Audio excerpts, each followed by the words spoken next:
So I have hope. It's based on Bitcoin. I don't have hope that a lot of these peripheral nations will escape unscathed. It's very unfortunate, but that's the reality. The global wrecking ball, the strengthening US dollar, you see it every single time.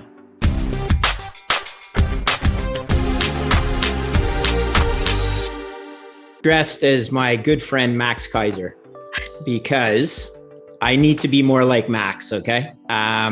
He and I were on a Bitcoin Boomer podcast with Pubby and Anders, the Toxic Happy Hour guys. Yeah. And Max just got all over me, wouldn't let me get a word in edgewise, treated me like a junior trader on the floor. And then here's the key. He went onto his own podcast with the Ibex Mercado guys. So I'm wearing my Ibex Mercado pin.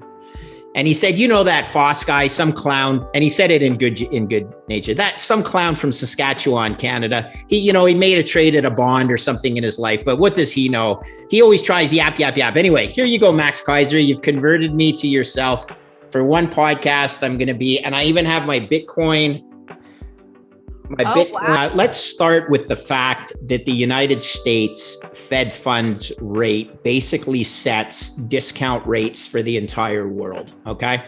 And you can argue, the relationship between Fed funds 2 years and 10 years, there's always correlations. Sometimes it's inverted or not. But if the 10-year US Treasury rate is essentially the true discount rate for the whole world, what we end up realizing is that everybody in the world is trading a derivative of the Fed funds rate. And that's why it's so important, okay? It's nothing to mess around with. I will say that I was very, very disappointed with Chairman or Fed Bullard's statements on CNBC today, where you may have seen it.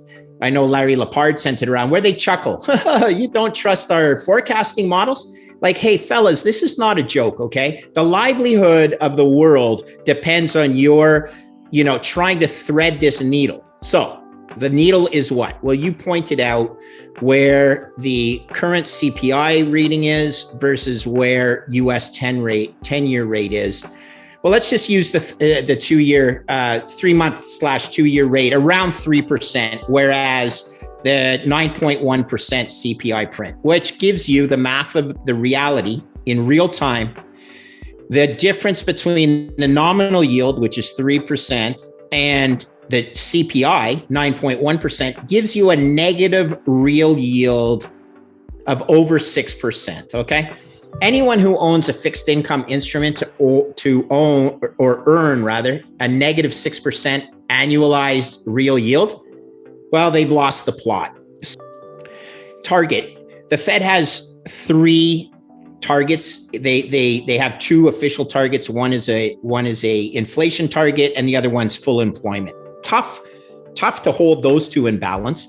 And the third one, I would argue, is financial stability. They have this mandate for financial stability. It's very difficult, as you can see by the repercussions and the machinations in the risk markets globally, to adjust these rates without some long-term, I like to say it's seagulls hitting your windshield. You can fly, you can drive down the highway, you get a bee that hits your windshield, but then all of a sudden, things are ugly and there's, seagulls bouncing off your windshield. And that's what it's like on a trading floor. You're getting left, right, and center hit, but the world is trying to adjust to this anticipated future inflation, as well as the short-term outlook by the Fed. So here's what we know. They are saying that 4.5% short-term Fed funds overnight rate is still on the table. Currently, it's 2.25% to 2.5%. So that implies another 200 basis points of tightening. I don't see it. I think the world is close to breaking right now. It's 5 years, Germany hasn't provided any substantial growth. And they are the ones that pay for all the other bills of their Southern European neighbors to incur debt and whatnot. So you have the ECB, you have the Fed, you have people who claim, including some Fed governors who claim that the Fed is going to reach 4.5%. I don't see it. That being said, that's what makes a market. I believe the initial, the beginnings of a pivot, not an official pivot, were laid at the last Fed meeting. And they used words like neutral policy, data dependency. We'll pause, we'll see. And then you throw into the ointment midterm elections in November, and you really have one more Fed meeting before you can, you can, let's say, impact voting policy. So Dr. Jeff Ross, James Lavish, we happen not to see the same outcome here. I think the Fed will get to 3% maximum, 2 more 25 basis point increases, and I wouldn't be surprised if they're done, okay? One of the oldest trading adages there is 3 hikes and a stumble, okay? We've had our 3 hikes, and we're seeing things stumble pretty good. And there's a lot of things that are pointing to a slowdown. Commodities, lumber coming back down to 2020 levels. All these things, for me, indicate that people believe the Fed is nothing more than job owning right now. So, not saying I'm right. I just like to read the tea leaves. I don't believe they can raise to 4.5% without causing a global depression, such reduced tax revenues in the United States that the debt spiral accelerates. And a guy that happens to believe the same scenario that I like his work probably the most in this space is Luke Gromen.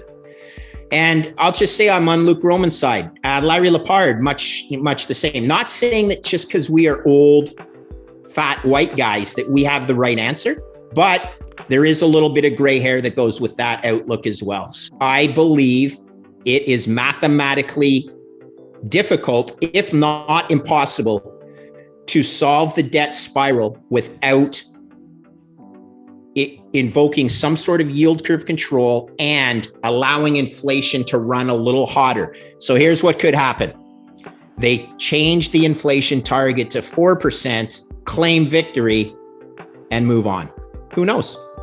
Jeff Ross is not, nor is James Lavish. 2 really smart, fairly good macro guys. Neither of them are expecting an immediate pivot. And to be clear, what I'm calling for is a pivot for them not to go to 4.5%, but basically probably to top out at around 3% or lower.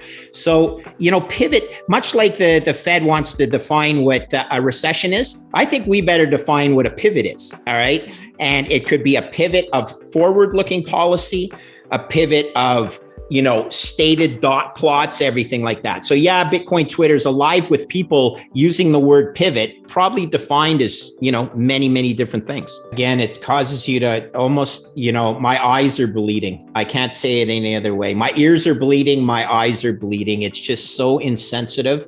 It's again, part of this, it seems like things have changed in a lot of ways where job owning has become more important than actual action. I said this on a Spaces the other day, and you may not, I'm certain you didn't hear it, but appreciate this. Did you know when I started trading bonds, Nat, that the Fed didn't even have a meeting? They just announced. They changed rates and shocked the market. At the end of the day, there's real people's lives who are impacted by these decisions, as I've said.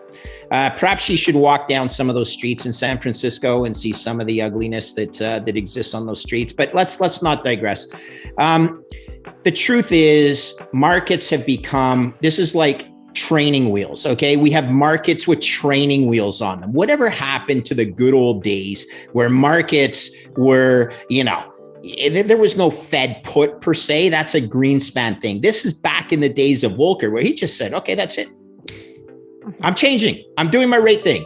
Try and stop me. Now, the reality was the USA was in a much different economic situation in the 1980s than it is now, primarily with a trade deficit, also with things like their total debt to GDP. So, I can understand why it's so important to walk the market forward, but at some point you got to say, my goodness, there's got to be a little bit more grown-ups in the room, grown-ups who have a heart, who understand the implications of their policy. I don't know. There's a lot of people that like owning bonds right now. Now, I've covered my short. I've mentioned that, but I am not long bonds. Bonds are a horrible investment as far as I'm concerned. You might be able to trade them a little bit, but I'd rather trade other instruments that have higher beta and more liquidity than bonds for a retail type guy. When I was in institutional land, I had plenty of liquidity. But point this out. It is nothing but a game of trying to make a debt spiral not accelerate to the point of implosion. The math doesn't work, people. I don't get it. Why it's so hard. It's linear mathematics. Linear. We're not even talking anything with derivatives or that being said, a lot of people's eyes glaze over, including probably a lot of Fed governors when you talk the reality of this math. So shout out to my good friend, Luke Groman, highly respected in this space. Lynn Alden has some really good takes on this as well. My God, that 4-letter word, math. I hate that 4-letter word. Well, then you shouldn't be in office, okay? If you don't know mathematics, you shouldn't be in a position of authority where you can decide the budgets for hundreds of millions of Americans and then set monetary policy for the globe, essentially. It's not pretty. Thank goodness there's hope. I mean, I'll throw in, the hope is Bitcoin as far as I'm concerned. But you also have other countries that are trying to break out of this dilemma. El Salvador, for sure. You look at some of the results that they're posting, including tourism numbers, including remittances, including growth in adoption. I mean, it's only a country of 6 million people. And if I'm not mistaken, the Central American, there's a word for it. I think it's a group of 6 countries in Central America. There's 30 something million people within those 6 countries. This is good. These are numbers that really begin to matter if they start adopting these new platforms. So I have hope. It's based on Bitcoin. I don't have hope that a lot of these peripheral nations will escape unscathed. It's very unfortunate, but that's the reality. The global wrecking ball, the strengthening US dollar, you see it every single time.